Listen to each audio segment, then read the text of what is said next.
All right, Shalawam Akim out there. First and foremost, before I start, I want to give all praises to our power.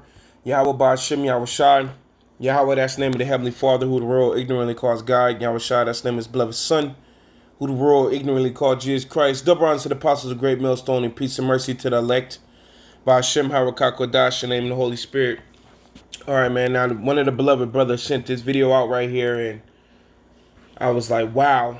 Matter of fact, the name of the video is called "Wake Up, One World Religion Unity Agreement." And what you finna see in this video is these other nations coming together, all these different religious leaders of the other nations coming together, unifying together to quote, end quote, what they want to call world world peace under the will of the Heavenly Father, or the will of God. That's how they're saying it, man.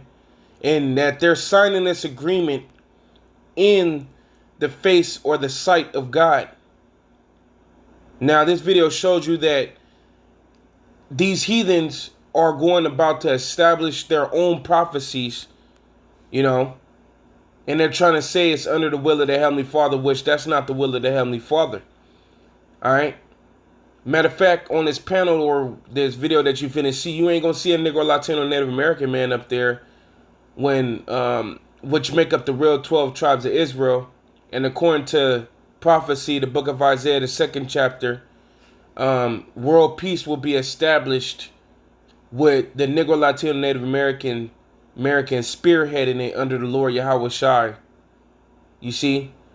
But these heathens, matter of fact, let me grab this quick scripture real quick and then we'll get to it. It's Psalms 2:1. It says, "Why do the heathen rage and the people imagine a vain thing?" These heathens imagine a vain thing. They're going about to establish their own prophecies, which is now according to the will of the Heavenly Father. Let's play it. So now we will proceed with the signing ceremony of the Unity of Religion Agreement. The Unity of Religion Agreement is a groundbreaking promise of religions to unite unconditionally and without discrimination to achieve true peace. I would like to call upon... So you heard them say that their goal is to achieve true peace. And then you're going to hear him go on further to say no nations will war against each other. The following religious leaders to come up to the stage and join us for the signing of the ceremony of the Unity of Religions Agreement. First, Archbishop Martin de Jesus Barahona to please come up to the stage.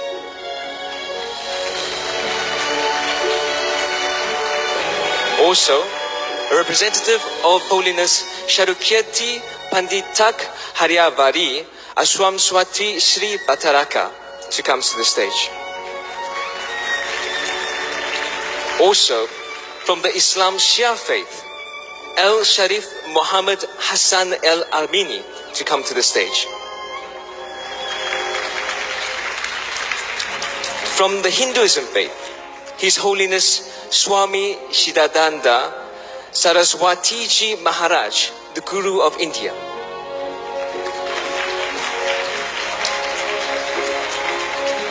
From the faith of Buddhism, Representative Dr. Ashin Nyanisara, founder of the Sitaku Buddha Vihara.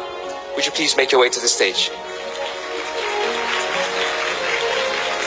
From the Catholic Church, Archbishop Antonio Ledesma from the Philippines.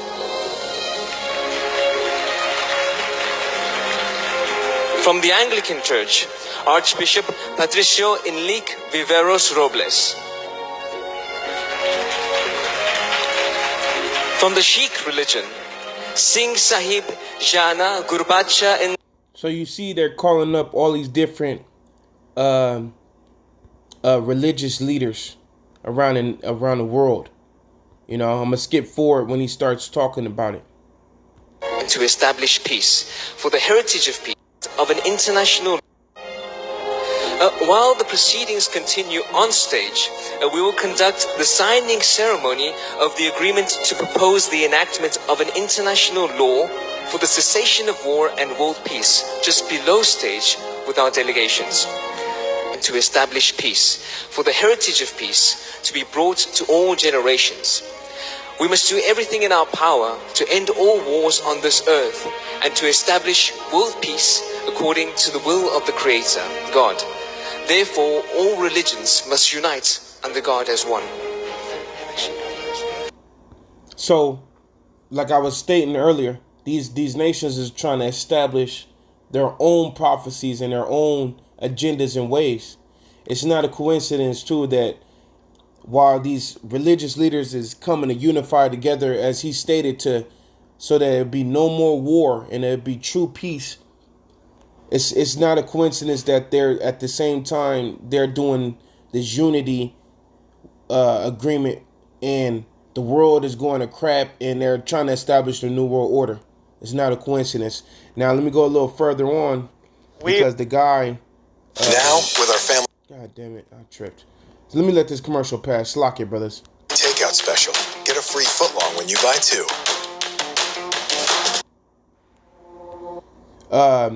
Oh man, what the hell, man? But this dude gonna say he's gonna sign it in the sight of God. Let me play it. We must be recreated through God's seed, so that we might be recognized as the family of God, and in that likeness shine an eternal light upon the earth. Peace as a legacy for our fight of God. All united, wars will end, and peace will become one over which God can reign. This we recognize as a task appointed to this generation. We recognize that when religions become united, wars will end, and peace will become to the world. This has been the will of God and the purpose of religion for the past 6,000 years. Therefore, I hereby sign this agreement in sight of God, all people of the world, and peace advocates. You heard that?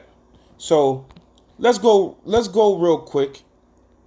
Let's go real quick right here, because you got these heathens trying to establish their own world peace, and that's not according to what the Heavenly Father, the Creator of the heavens and the earth, has stated. Matter of fact, as Isaiah, this is the prophecy concerning world peace.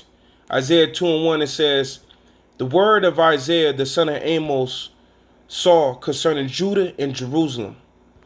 And it shall come to pass in the last days, which we are currently in the last days, that the mountain of the Lord's house shall be established in the top of the mountains. Now, if you have any understanding of the scriptures, mountains represent big governments, and hills represent small governments. So it says that the mountain of the Lord's government, shall be established in the top of the mountains. The Heavenly Father's government, being led by Yahawashi and the Israelites, the Negro, Latino, Native American descendants, we're going to have the top government. And it says it should be exalted above the hills. It will be exalted above the small governments. And all nations shall flow onto it. All these heathens that you've seen signing this peace agreement, all these heathens you've seen signing that, they're going to be flowing onto us in the kingdom of heaven, learning the statute, laws, and the commandments of the Bible. You see? It says, and many people shall go and say, come ye, and let us go up to the mountain of the Lord, to the house of the Heavenly Father of Jacob. And he will teach us his ways, and we will walk in his paths. For out of Zion shall go forth the law, and the word of the Lord from Jerusalem. So these heathens, this ain't talking about us Israelites coming to ask the ways of the Lord. Okay? It's talking about these heathens. These heathens are going to come up to us seeking how to follow Yahawah and his son Yahawashi through the scriptures and the statute, laws, and commandments. You see? Matter of fact, to show you that it's not talking about us going up to the Lord to find the ways. It's talking about these heathens. Let me get this quick precept, because the scriptures say in the kingdom of heaven, we're going to be perfect. The nation of Israel is going to be perfect, and we will no longer have to teach each other anything concerning the Lord, because the Most High is going to put it in our heart automatically. This is Jeremiah 31:33. It says, but this shall be the covenant that I will make with the house of Israel after those days, saith the Lord. I will put my law in their inward parts and write it in their hearts, and I will be their power or God, and they shall be my people.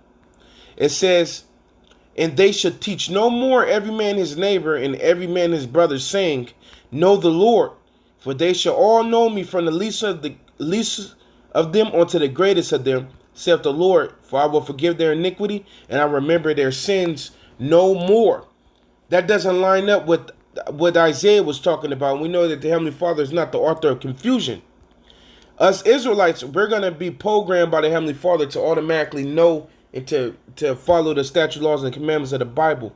But you heathens, you're going to have to come onto us to learn the statute, laws, and the commandments of the Bible. And like it said back in Isaiah 3, in the middle of Isaiah chapter 2, in the middle of verse 3, it says, for out of Zion shall go forth the law, and the word of the Lord from Jerusalem. From where we are established is the law going to go forth in the planet. Not you heathens' laws, the statute, laws, and the commandments.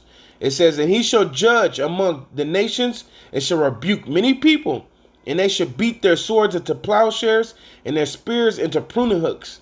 Nation shall not lift up sword against nation, neither shall they learn war anymore. So as you've seen in the video, these nations was talking about, the dude was saying that they don't want world wars no more.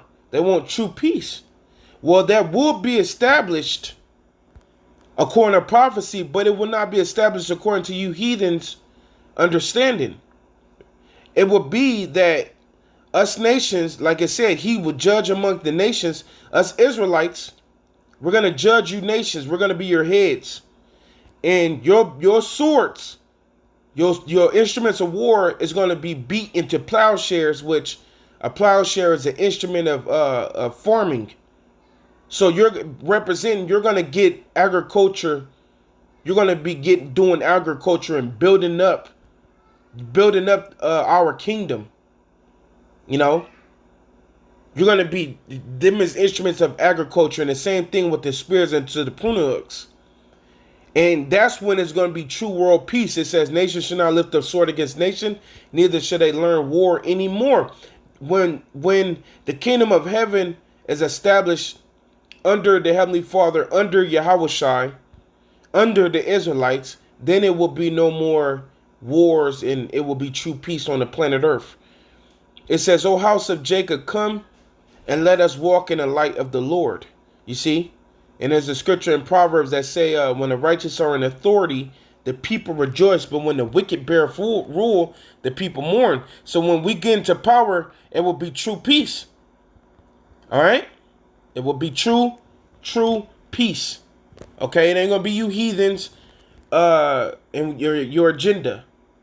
So all of this is in vanity. They're unifying, and it goes to show you that they hate the nation of Israel, and that what the Heavenly Father said concerning these other nations and how they feel about us Negro, Latino, Native Americans is of a truth. They hate us. They don't love us. They don't care. We're nowhere on that panel up there. Nobody cares about us, our well-being, but the Heavenly Father and His Son, and our, you know.